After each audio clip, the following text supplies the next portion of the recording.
Hey everyone, a big shout out to Umidigi for sending over their brand new UMIDIGI G9X. So recently I've actually reviewed the UMIDIGI G9T on this channel, and if you haven't seen that video yet, make sure you stay to the end of this video because I'm going to add it to my end screen.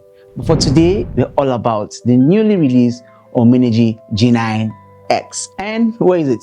Where? Let's get it. Yes. Here is the UMIDIGI G9X, and it's a very affordable budget smartphone that has been added to the UMIDIGI G series. And trust me guys, I think this is great because from the design, it actually looks different from what we have got from any of the G series. So in today's video, let's dissect this device to know if it's actually worth your money. So guys, stick around. Starting off with unboxing. Firstly, on opening the box, you see the phone itself with the TPU case already on it. I don't know why they did so, maybe to save space or something, but next to it is the owner's manual.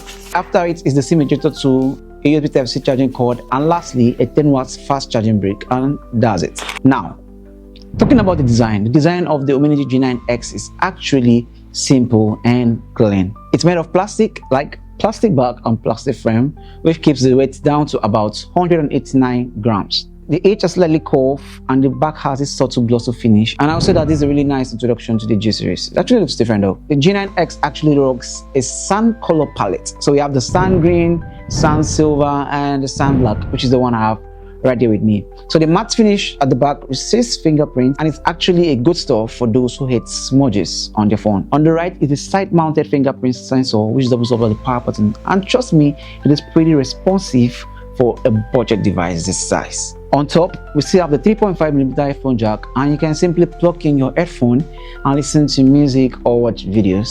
This is a good stuff because most budget device has dropped this feature, but the UMIDIGI G9X still keeps it. So, nice one. At the bottom, we have the USB Type-C port and a single speaker next to it. Single speaker. Okay, that's it. For budget phone, it's fine. Overall, this device feels light and not too thick. It's about 7.9mm at similar models, and with that, it is very comfortable to carry around. So on the display side of things, the UMIDIGI G9X has a 6.75-inch IPS LCD with a HD+ resolution, which is about 1200 to 720 pixels. This is pretty standard for most ultra budget phones. The trade-off trait here is that you won't get super sharp text like the full HD screen, but the extra screen size gives you more viewing angle. One standout point about this device is that it supports 90Hz refresh rate. I know most of you will be like, most device says 90Hz, but it's actually 60. But trust me, when you're using a 60Hz refresh rate and you come to this, you actually feel that it is slightly smoother. Like menus and swapping in between apps feels smoother than the usual 60Hz. The colors here are okay, not overly saturated, and viewing angles are what you expect from a plastic LCD. I found it bright enough for indoor use, and in bright sunlight, it is usable but a bit dim. Something to note if you're someone that always loves outdoor browsing. Like today, I went out with this phone and I was able to browse and watch some reels without too much glare.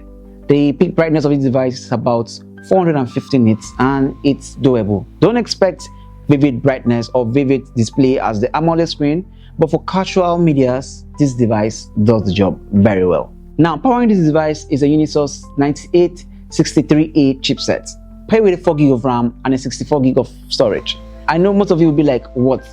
But calm down. As I said earlier, this is a budget entry smartphone, so you won't expect flagship top-notch features here. So for what it offers and the price, everything is actually doable, and it actually supports memory expansion with the use of an SD card. In other words, it does not have flagship speed, but it's good enough for day-to-day tasks like messaging, opening basic apps, and light gaming.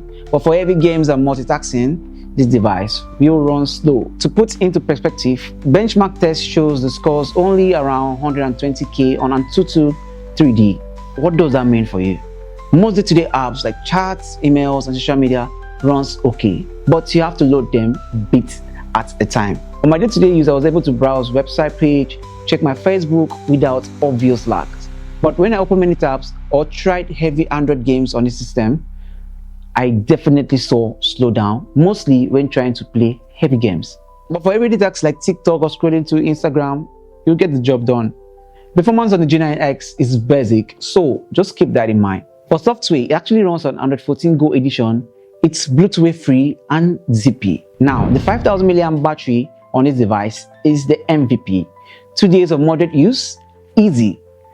Even after 4 years, UMIDIGI claims that this device could hold up like a trusted old car that refuses to die. I don't know how true that is, but that's what they say. Charging takes about 2 hours to charge from 0 to 100 with the included 10 watts charging brick. On my commute, I watch an hour of video, browse social media, and reply email, and the battery barely bulk. At the end of the day, with plenty of space. For moderate users, you can easily go 2 days without charging this device. Trust me, the camera setup on the UMIDIGI G9X is basic. The array has a 30 megapixel main camera plus 2 megapixel auxiliary lens, likely depth sensor or macro. In good daylight, it can take passable photos for social media. Colors are just there and the details are slightly okay for social media use. I don't really have much to say about the camera, but take a look at all the images I've shot and tell me what you think about it in the comment section. Now, to wrap things up, the UMIDIGI G9X is a very entry phone. It's just a phone. It will call, text, run social media apps, and give you 2 days of battery life. It is well built enough for daily carry, and the refreshing thing is that it supports 90 Hz refresh rates and also a side-mounted fingerprint sensor, which is something you rarely see on super tight budget device. However, everything else is oriented around cost saving, the chipset, the camera, or even the plastic finish.